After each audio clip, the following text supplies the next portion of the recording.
តាបងប្អូនអរគ្នាសូមស្វាគមន៍មកកាន់ការឲ្យតម្រុយនៅថ្ងៃទី7ខែកុម្ភៈឆ្នាំ2026ពីខ្ញុំបាទ admin ហើយមុននឹងចូលទៅឲ្យ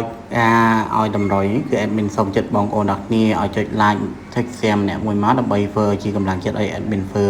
តម្រុយតទៀតហើយសម្រាប់បងប្អូនអរគ្នាអ្នកដែលមិនទាន់ចុច subscribe ទេចុច subscribe ឲ្យហើយទៅដើម្បីទទួលបានតម្រុយជារៀងរាល់ថ្ងៃបងប្អូនតយើងចាំតែមើលទាំងអស់គ្នាបងប្អូនរីឯថ្ងៃហ្នឹងគឺយើងអត់បានរៀងទាត់ណាបងប្អូនអរគ្នាព្រោះអី admin រវល់តិចណាបងប្អូន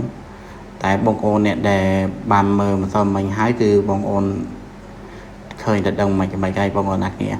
ហើយសម្រាប់លេខរបស់យើងនៅថ្ងៃទី7ខែកុម្ភៈឆ្នាំ2026ហ្នឹងគឺយើងមានប៉ុស្តិ៍លេខតូចយើងមាន16 08 13 67បងប្អូន16 08 13 67 ABCD បងប្អូនអរគ្នាលេខតូចហ្នឹងគឺយើងមិនបាច់ចាំទៅគុណអីឲ្យទៅវិញឆ្ងាយទេបងប្អូនអរគ្នាមិនបាច់គុណបាច់អីទេបងប្អូនយើងចាក់តយកហ្មងទៅបងប្អូនវាលេខអូវិញយើងលេងខ្ទង់0បងប្អូនហើយនឹងខ្ទង់10ខ្ទង់0ហើយនឹងខ្ទង់10បងប្អូនអរគ្នាABCD ដែររីឯប៉ុស្តិ៍ធំវិញគឺយើងមាន064 193ហើយនឹង170កុដ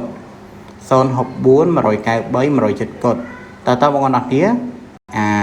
3លេខហ្នឹងគឺយើងលេងគុណណាបងប្អូន3លេខយើងគឺយើងលេងគុណទៅដើម្បីឲ្យបានត្រូវកាន់តែច្រើនបងប្អូនបើសិនជាអត់ដាក់គុណទេបងប្អូនអរគ្នាអាចនឹងមានឱកាសតិចណាស់ដែលថាត្រូវចំយកមកណាបងប្អូនតតែយើងគុណហើយលេខតម្រុយហ្នឹងគឺយើងលេងបានម៉ោង4ម៉ោង6បងប្អូនហើយតើបងប្អូនអរគ្នាតម្រុយរបស់យើងក៏បានដល់ទីបញ្ចប់ដែរបងប្អូន admin សូមអរគុណច្រើនមែនទែនទៅកាន់បងប្អូនអ្នកដែលបានចុច like ចុច share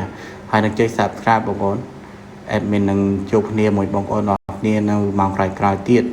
ជម្រាបលាបងប្អូន